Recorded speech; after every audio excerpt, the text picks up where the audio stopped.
Hello everyone, welcome to my channel B&B CBS Gossip 24. Luna attempts desperate prison manipulation on Will while Taylor details Deacon's trauma bond with Sheila. Will Spencer wasn't what Luna expected. He looked older than his 20-something frame, shadows under his eyes like he'd seen too much of the world too soon. When he entered, Luna rose automatically. "I didn't think you'd actually come." He set down his briefcase, voice low. "Neither did I. But the story's not done, and I can't ignore that." "You want another headline?" she asked, crossing her arms. "No," he said simply. "I want the truth, from you." The guard nodded once and stepped back, giving them privacy. Luna took a breath. "You think I'm guilty?" Will hesitated. "I think people lie to protect what they love. You, Forrester, maybe both." "I didn't leak those designs," she said, her voice shaking. "I was framed." His eyes softened slightly. "Then who did?" She hesitated. The name on her tongue felt dangerous. Someone tied to Spencer Media. Someone who wanted to hurt both families. Will blinked. "Are you saying someone from my father's company set you up?" She nodded. "You're the only one who can find out." He sat back, studying her face, torn between logic and instinct. "You really believe that?" "I know it," she whispered. "But no one believes me." He leaned forward. "Then make me." For the first time in weeks, hope flickered in Luna's eyes. Act 2, The Confession Room. Across town, Taylor Hayes sat opposite Deacon Sharp in the small counseling office she'd set up inside her home. The air smelled faintly of eucalyptus and coffee, grounding against the weight of their conversation. "I still don't understand why you're doing this," Deacon said. "You're not my therapist anymore." "I'm your friend," Taylor replied gently. "And sometimes that's what a person needs more, honesty with compassion." Deacon rubbed the back of his neck. "Compassion, here? That's a rare currency when you've loved someone like Sheila Carter." Taylor nodded slowly. "You said loved." He looked up sharply. "Past tense." "Is it?" she asked. He laughed under his breath, a sound too hollow to be humor. "You tell me. She tried to kill people I care about. I should hate her. But sometimes, I miss the way she made me feel, needed, like I mattered." Taylor's expression softened. "That's not love, Deacon. That's trauma. You bonded with her because she saw the parts of you that felt unworthy, and she fed them. It's not affection, it's survival." He looked down, words catching in his throat. "So what now? I just forget her?" "No," Taylor said. "You learn to forgive yourself for believing in her." Her tone was so calm it silenced the chaos in his chest. Act 3, A Desperate Plea. Back in the prison visiting room, Luna and Will had shifted from accusation to something quieter, a fragile negotiation. "I can't reopen an investigation," Will said. "I'm not a lawyer." "But you have access," Luna countered. "You work for Spencer. You could look through archives, emails, drafts, communications from the week the leak happened." He hesitated. "You're asking me to go against my father." "I'm asking you to do what's right," she said. Her voice broke, just slightly. We'll watch the mask slip, the confident designer replaced by a young woman terrified of disappearing into headlines. "Why do you care so much about clearing your name?" he asked softly. She looked at him, eyes fierce through tears. "Because I built that name from nothing. I worked too hard to have it destroyed by someone else's lies." He leaned back, something in him shifting. "You sound like my father when he talks about legacy. Then you know how much it hurts to lose it." He sighed. "I'll see what I can find." "Thank you," she whispered. He stood, the guard signaling their time was up. Before leaving, he turned back. "If I find something, I'll come back. But don't make me regret believing you." Luna smiled faintly. "I won't. I can't." Act 4, Mirrors and Memories. Later that evening, Deacon sat in Taylor's office again. The light was softer now, the kind that blurs edges and invites confession. "Sheila wasn't my first mistake," he said quietly. "But she's the one that stuck. I kept thinking I could save her, that love would change her." Taylor nodded. "You were trying to change the story you tell yourself. That if you could fix her, you could prove you weren't broken." He swallowed. And what do I do now that I know I can't? You start small, she said. You go back to your restaurant. You rebuild trust, one day at a time. You stop living in the shadow of who you were with her. He smiled weakly. And if she comes back? Taylor met his gaze steadily.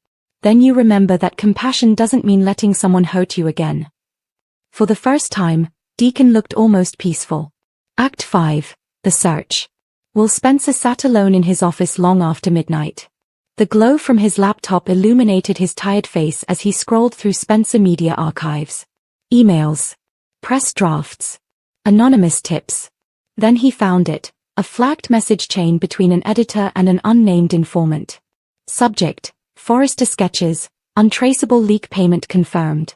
He clicked open the attachment and froze. The timestamp matched the night before Luna's arrest, and the metadata pointed to a sender inside Spencer Publications. Dad, he whispered. Act 6, The Revelation. The next morning, Will returned to the prison, paper trembling in his hand. Luna was brought into the room, nervous, expectant. You found something, she said immediately. He nodded. Someone in my father's company took payment to leak the designs. You were set up to cover their trail. Her breath caught. Can you prove it? Not yet, he said. But I can testify. Tears filled her eyes, unguarded now. You'd do that. He hesitated. You were right. It wasn't justice. And my father, he needs to see what his empire really cost. She reached for his hand across the table, stopping just short of touching him. You're saving me. He shook his head. You're saving me, from being the man he wants me to be. They sat there, a fragile alliance born of broken systems and second chances. Act 7, The Crossroads. Meanwhile, Deacon stood outside Taylor's office, looking at the phone in his hand. Sheila's name still sat in his contacts. For a moment, his thumb hovered over it. Then he deleted it. Inside, Taylor watched him through the window and smiled faintly, not triumphantly, but with quiet relief. She knew what that choice cost him. Goodbye, Sheila, Deacon whispered, stepping into the sunlight. Act 8, The Turning Point. Weeks later, the case reopened quietly. Bill Spencer arrived at the courthouse unannounced, his face unreadable as Will took the stand. Do you swear to tell the truth? The clerk asked. I do, Will said. Across the room, Luna sat beside her attorney, hands clenched together. Will's voice was steady. Spencer Publications printed false evidence about Luna Nozawa based on internal leaks. She didn't sell those designs. We did. Gasps filled the courtroom. Bill's jaw tightened, eyes locking on his son, part pride, part betrayal. Later, outside the courthouse, Luna approached Will. You did it. He shook his head. You did. I just finally listened. Act 9, Reflections and Redemption. By week's end, Luna was granted release pending retrial. The headlines shifted. Designer vindicated as Spencer source exposed. Her first stop wasn't Forrester, but the small cafe across from the courthouse. Will was already there, 2 coffees waiting. So what happens now? He asked. I go home, she said softly. And I start over.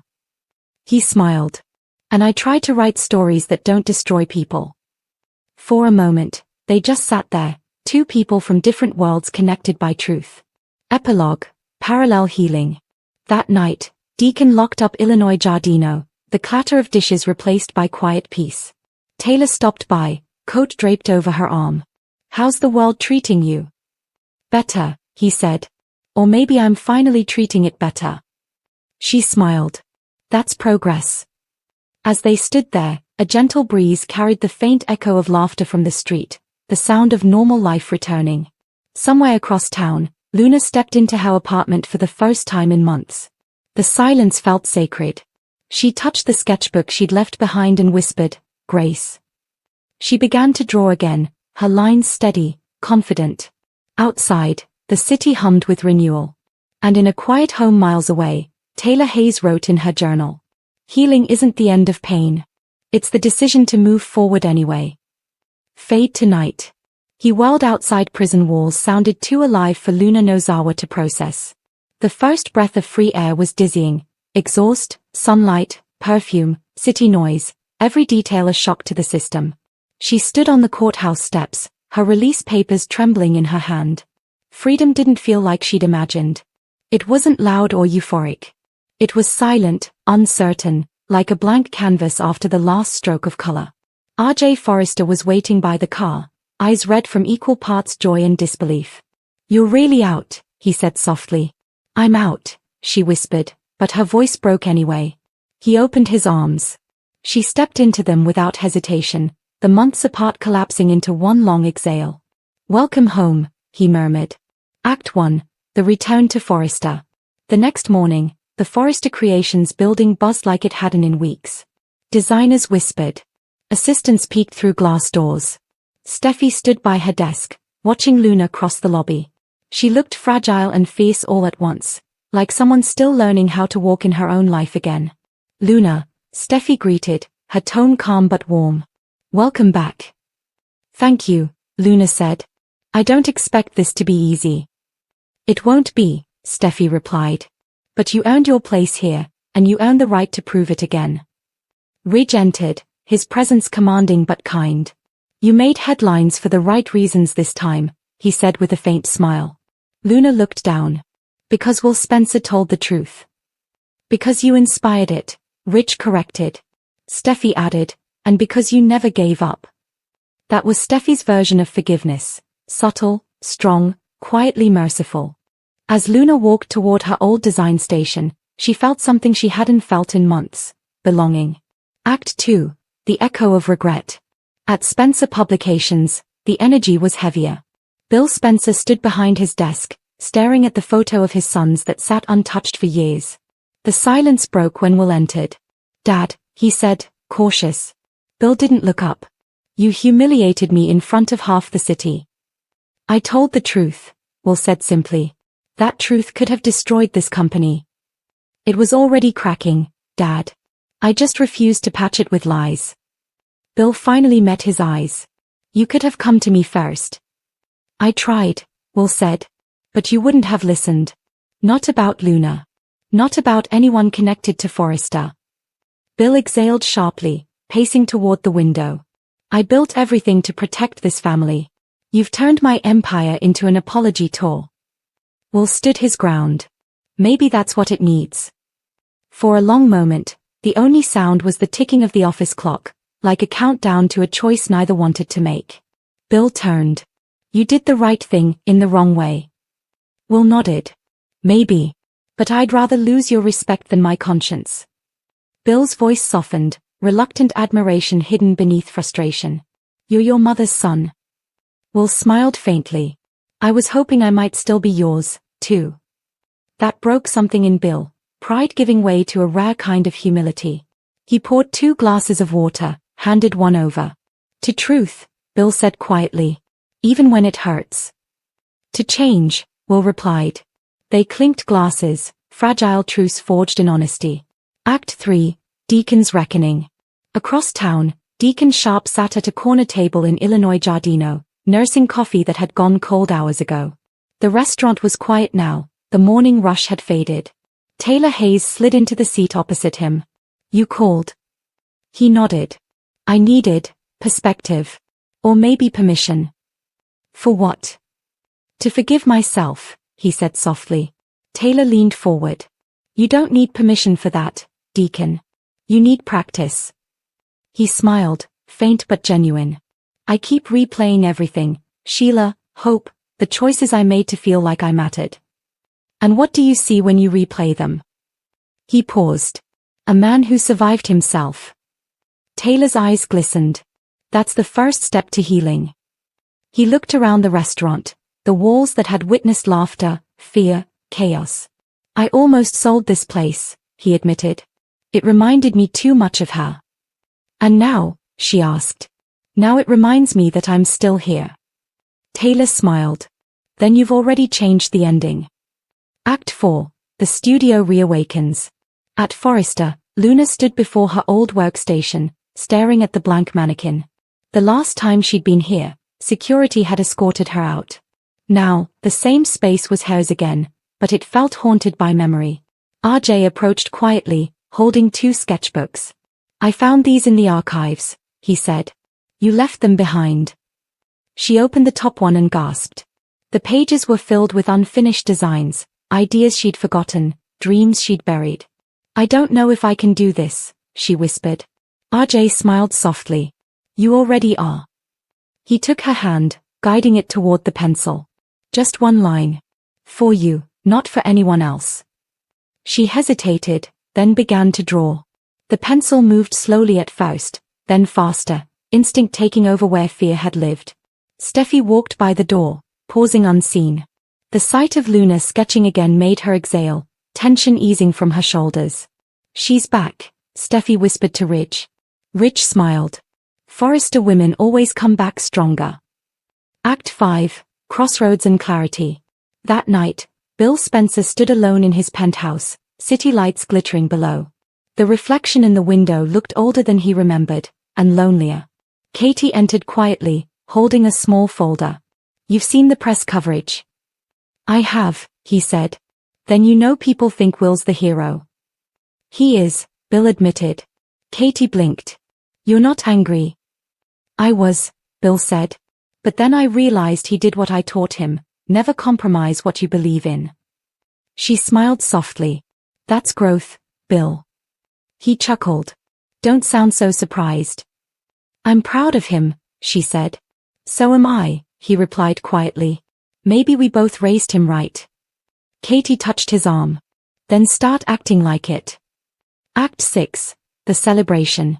At Forrester, the team gathered in the showroom for the relaunch of the Grace collection. Cameras, champagne, and hope filled the air. Luna stood center stage, microphone trembling in her hand. I don't have a speech, she admitted, smiling nervously. Just gratitude. For second chances, for truth, for every person who didn't stop believing, even when I did. Applause erupted. RJ caught her eye, pride and love shining through. When the lights dimmed for the fashion walk, Luna slipped backstage, tears falling quietly. RJ followed, wrapping his arms around her. You did it, he whispered. She smiled through tears. No, we did. Act 7, Closure.